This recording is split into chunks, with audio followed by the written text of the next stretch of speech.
eta zenidea den Fernandori Rubalcabak eta Garzonek nahi duten guztiak egitea onartzen ez duguna.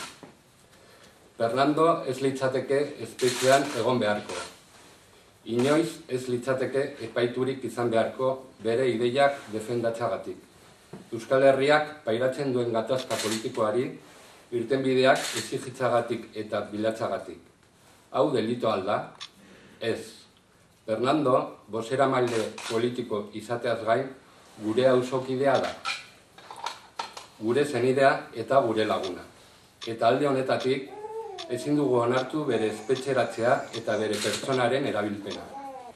Hoy estamos aquí un grupo de amigos y familiares de Fernando, que no nos resignamos a verle zarandeado al capricho de Rubalcaba y Garzón.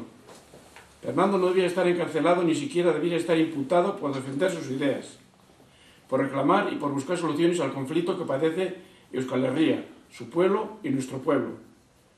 ¿Esto es delito? No.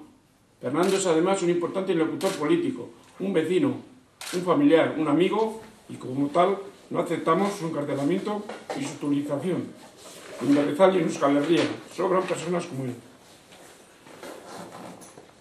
Honengatik behar dugulako, faltan sumatzen dugulako, eta erabat injustua delako, berarekin eta bere kide guztiekin egiten ari direna hurrengo igandean.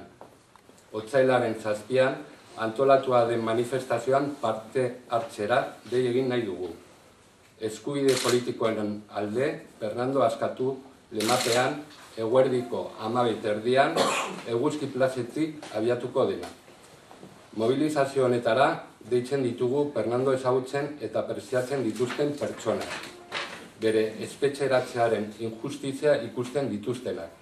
Eta bere ideiakin bat egiten dituztenak ere. Horrexegatik, Fernando, maite zaitu. Por esto nos hace falta porque le echamos de menos. Y porque es totalmente injusto lo que están haciendo con él y con sus compañeros y compañeras, llamados a participar en la manifestación. Y compañeras,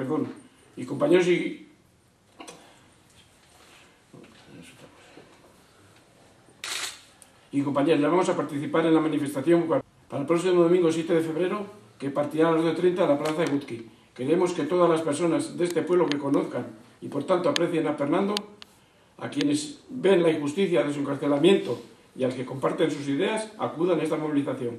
Fernando, maite zaitu.